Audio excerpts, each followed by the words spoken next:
You are listening to the Pencil and Paper Podcast Network. I'm Katrina, and I love anime. I'm Steven, and I'm aware of anime. But what if that affection could rub off?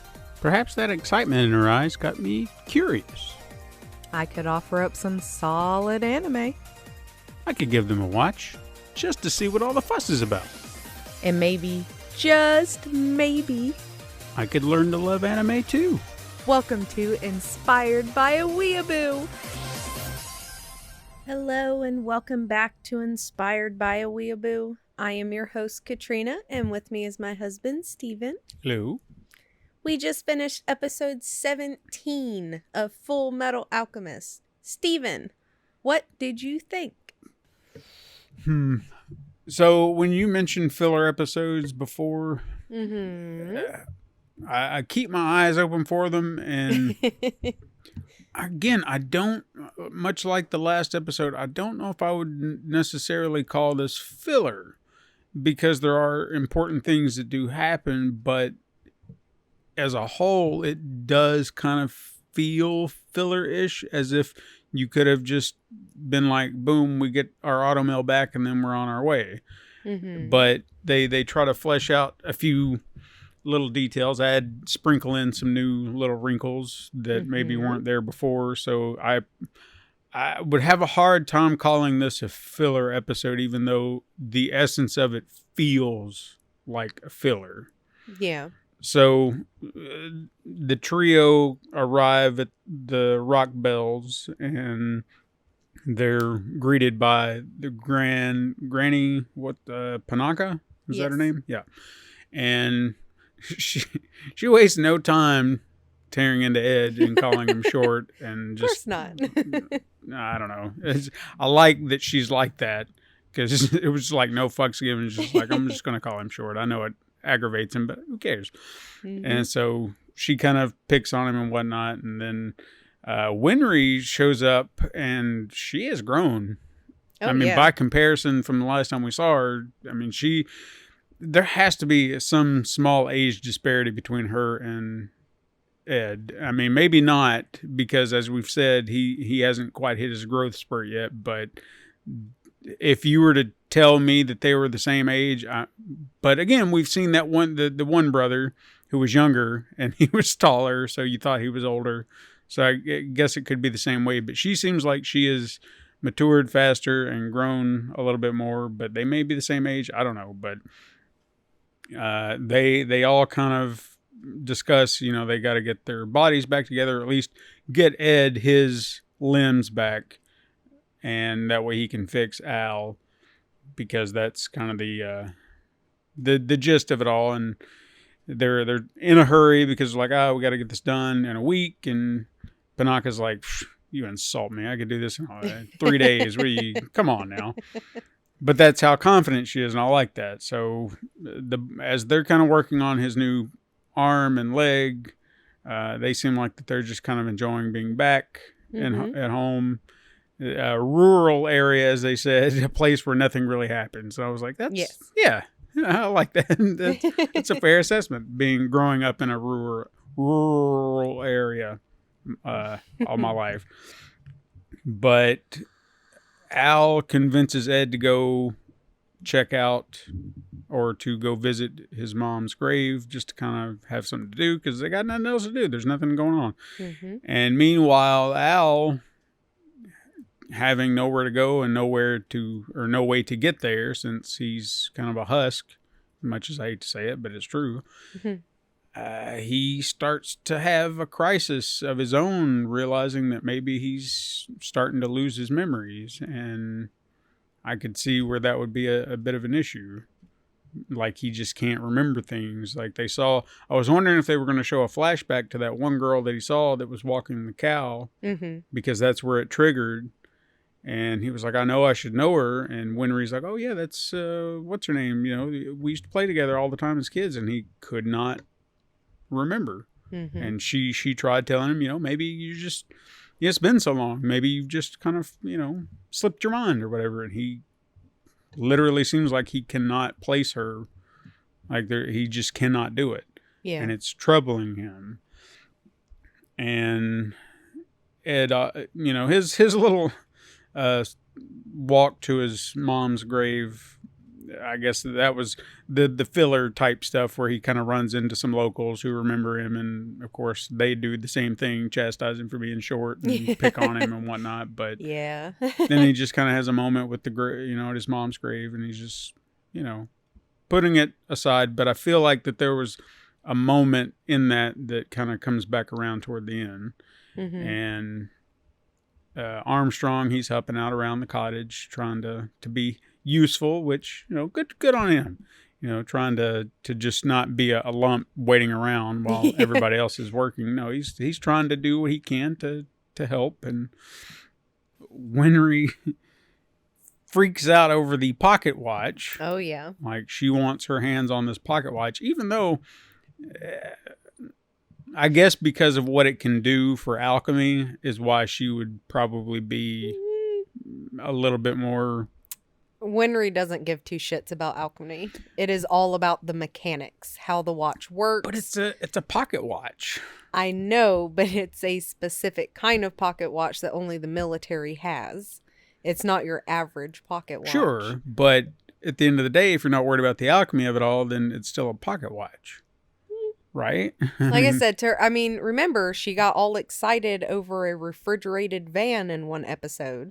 True. This woman just gets excited over mechanics. All right, that's fair. So she wants her hands on that, and of course, Ed's not willing to give it up. And considering his point, granted, there's more to it than that, but considering the points he made in that moment, I'd rather you just not tear it up and take it apart and then try to put it back together. Let's not do that. And then, of course, she turns to Armstrong. Yeah. And he's like, nah, I gotta go. And takes off. But again, fair assessment. If she can't put it back together, I mean, I could, from her standpoint, like you said, fascinated with mechanics, I could see where you'd want to do that. But putting it back together is very important. So you can't tear it apart to study it and then not be able to put it back together. So the risk of that, sure, I don't think I'd let her have it either. I mean, I have no doubt that Winry could put it back together because she is like a genius when it comes to mechanical things. Yeah, and I'm not doubting that. It's just there's a small risk. Yeah, I mean, I feel like you could definitely understand because if something happens to it, then what? Like, yeah, exactly. Then what? You have to tell the military, oh, I let my childhood friend tinker with it to see how it, ticks. Yeah, and that would have been like, you can't explain it better any more than that, and they're just like, why? He's like, I don't want to sound like a good idea at the time. So once, I guess later that evening, Al and Ed are turning in, and Al is kind of having, he shares to Ed his concern of his memory, and he asked, what did he ask specifically? Because I guess my brain just didn't catch specifically what he was asking about. I mean, I don't think he was specifically asking. Al just said that there was something wrong with him. Well, I feel like he brought back like either a person or a memory from his past. He's like, do you remember this? And he's like, I can't. Well, he asked if he had any friends. Friends, that's what it was. So I thought maybe he specifically mentioned somebody by name, but that's what I thought it was. It was something vague like that. It's like, did I have any friends? He's like, oh yeah, sure. You had tons of friends. And he mentioned, he's like, well, I can't remember. I don't remember having friends. And Ed tries to, much like Winry, tried to quell his fears just by saying, people forget, a lot of time has passed. We haven't been here for a while. Yeah, you're going to forget. And Al's still concerned that there's something wrong, that he is forgetting everything he once knew. And that would be terrifying. I can understand where he's coming from. I wouldn't want to forget, and I worry all the time, the older I get, that I could wind up with a disease, like dementia or something, where I'm going to forget things. And I don't want to, because I like my memories, or at least a good portion of them. So I get that. And in that moment, Ed was going to share something Mm-hmm. And they cut him off, or at least Armstrong. It's almost like Armstrong, I don't know if he knew. Now, you may No. know. But Armstrong doesn't know any of the major Okay. details regarding the boys. It's more of when Ed was going to tell Al, and, you know, Ed was kind of mulling it over on how he should say what he was going to say, and then he decided not to tell him, and when Alphonse started to get upset, that's when Armstrong busted in. Right. Like he was trying to mediate and just be like, hey, let's just, Yeah. almost, which would be a fair way to look at it, because if Ed wasn't quite sure how to say it, why not step in and just be like, hey, man, just take 5 and you can come back around to it when you're ready. Yeah. So he was just kind of breaking the tension in the room, just being like, hey, what's going on, guys? Mm-hmm. And trying to get him to move on from that subject for the moment. So I am curious what he wanted to share with him. So I'm hoping we get to that in the next episode, since that's the way they seem to operate. So fingers crossed. I don't know. But I don't think it's in the next episode. I'm Okay. pretty sure the revelation of a lot of things is going to come into light over the course of a few episodes, but I can't exactly remember when exactly it happens. Mhm. But I feel like it is a little further down. But it is something that is going to come back into play. Okay. The next day, Ed gets his new auto mail, and something that Winry said about the auto mail, I don't know. She said that so they made it lighter so he could be faster, but now it could break easier. And I'm like, but he broke it already. Don't make it where it's going to break easier. Well, again, you have to remember the way that it broke the first time was because of Scar, and that Sure. was due to alchemy. I mean, the automail's still very strong, especially if it's just, kind of going up against people or even chimeras. Mhm. And I would say most other alchemists, it's definitely still much stronger. But she's just like, it's lighter. It's not going to be as durable as the last one. But again, given the way that the last one was destroyed, that's kind of one of those things. It's going to be hard to get around. Okay, fair enough. Then Ed goes to fix Al, since he's got his limbs back and he can fix it. But then we learn, and I don't remember seeing this before, but we learn about the anchor point in the armor. And if that gets damaged, then it's game over for Ed or Al. Yes. So that's almost, we've learned a weak point. And luckily, no one else knows about it except Armstrong now, but I don't see him being a problem knowing that information. And also it being inside the armor, I guess, keeps it hidden, so no one would really know about it unless you were searching for it. So plus, but also now we realize he has a weak point. Yes. And I feel like that was not unintentional. So he gets his body back.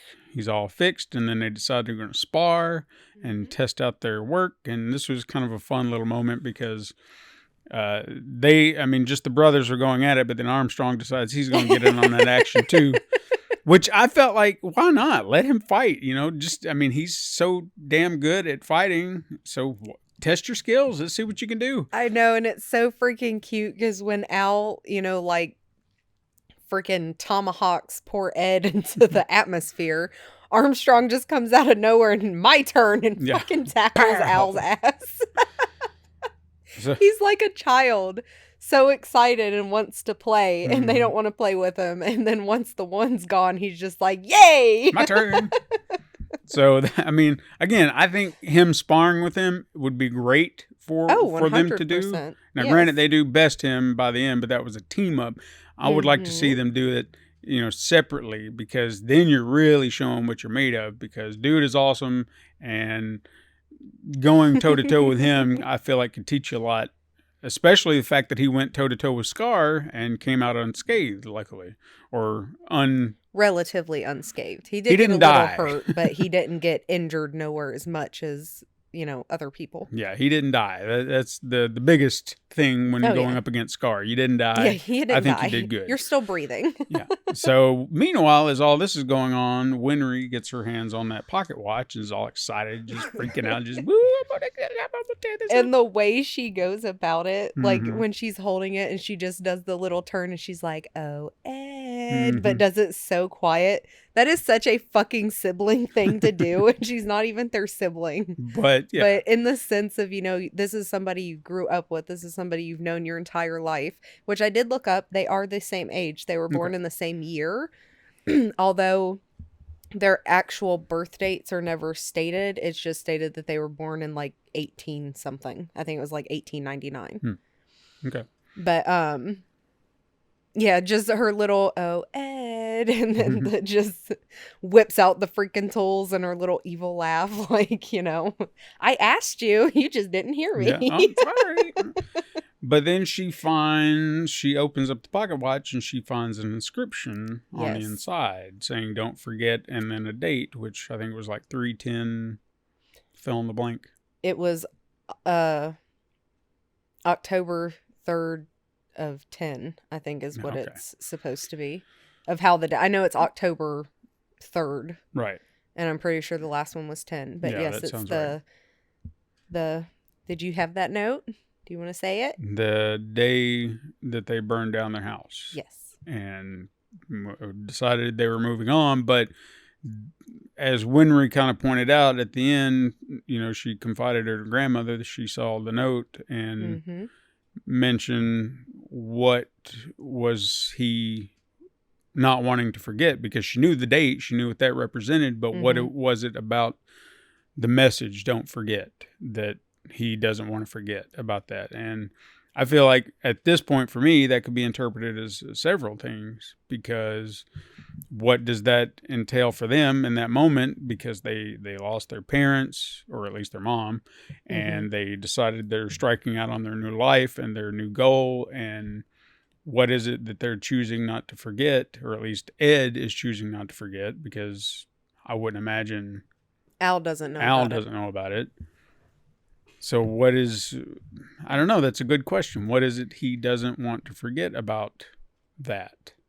I can't remember if it's ever actually stated, but I know that I always took it as not so much, obviously don't forget, this is the day you burn down your house, but I feel like it's the don't forget why you're doing what you're doing. Don't forget the reason why you burned down that house, why you're setting out, why you're becoming part of the military. Don't forget your entire reasoning behind what you are doing. And that would be pretty fair, especially in the pocket watch. All that kind of culminates in some way to that artifact and what that represents. And like you said, getting to that point, don't forget why you're here, what you're doing. Never take it for granted. You've got a goal. Exactly. And to do whatever you need to do to achieve it. So, yeah, it was a interesting. Like I said, it kind of has filler feelings about it, but planting some seeds, and we're getting into now. They're back to where they were, which obviously they were really only out of commission for 2 episodes, but. Now they're back in business, back on their merry way, and I'm assuming they're going back to the capital. They're going to Central, yes. So, to the library. To the library. So I guess this is where we'll get to see what's in the library next. Maybe another filler episode to kind of eat up the time before we get to the place, the library, the word that I was trying to come up with there. The library. Central Library. But, it was an easy breezy episode, and I can't really think of a lot more to say about it, unfortunately. Because, there was nothing more to it than that. I feel like that's still pretty good. You got to obviously see more of Armstrong and the way that he is. You got to learn, again, a little bit more about Ed and Al, as far as, the transmutation circle that's keeping Al there. And I did actually remember one other thing they did kind of throw out that I guess was good for them is when Ed was kind of, I don't know, mulling over his situation. He just kind of acted like they were alone. They didn't have any family. That it was just, they were on their own. And Winry took offense to that. She was like, "What are you talking about? You got this, you got that." And they were reminded because they went to visit where their house used to be, and kind of reflected on that. And Armstrong even kind of pointed out, it's like, you've got family. You don't have to think that you're alone. You've got a lot of people who care about you, and you just need to remember that you have family. And I don't think he was necessarily just talking about himself or maybe even the people there, but obviously Winry and Panaka, just saying you have family wherever you want it. You just have to realize it and accept it because people are there for you and you're not alone. I mean, at the end of the day, Panaka and Winry are family. Like, they might not be blood related to Ed and Al, but Panaka was a friend of Ed and Al's father. She has literally known them since the day they were born. They have grown up together. She has watched them. She watched everything that happened to them. And that is one of those things that, especially Ed, because as I'm sure you've seen, Al just kind of goes along with it. He's definitely kind of a Jiminy Cricket for Ed. He does try to keep him on that, kind of righteous path in a sense. But Ed, to him, his brother and his mother are the only family. They are the reason he fights. They are the reason, he felt love and everything else. And for him, it's, again, going with like that childish kind of mindset of just kind of staying closed off. He doesn't want to accept that other people love him because to him, nobody's going to love him like his brother and his mother. And I think that's definitely one of those things that obviously you see him grow through this, is he finally realizes, yes, this is my home. We have a home here. If we ever fail or we can't do what we're, trying to set out to do, we can come back here. You're going to be here. You love us. We love you. This is our home. And I feel like without this episode, you wouldn't have really had that. Sure. And I even remember another bit.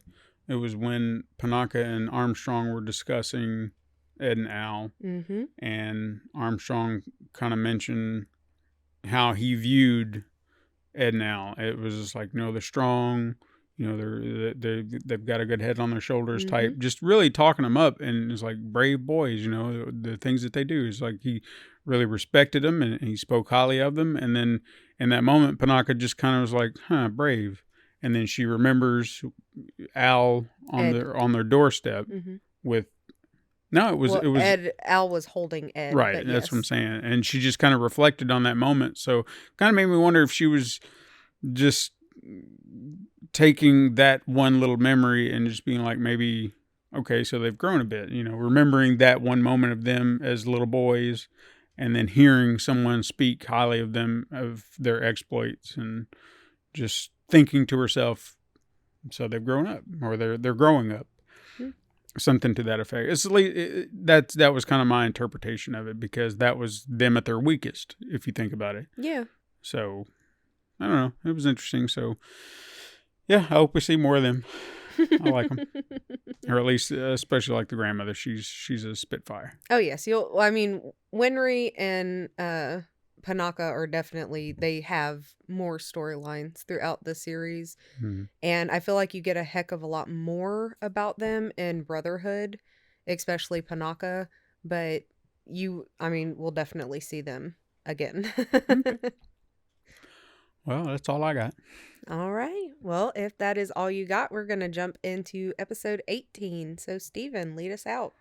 Weebs, tell all your friends to find us on their favorite podcasting platform to listen to whatever anime we're watching. You can find early episodes on Patreon at Pencil Paper Productions for only a singular $1 of your pocket for 1 month. And you get 4 episodes early. What about that? Or all of them. Who knows? I don't know if I've posted them all yet. And you can keep up with any and all things on pencilpaperproductions.com/inspired weeaboo. All right, my little weebs. We'll see you next time.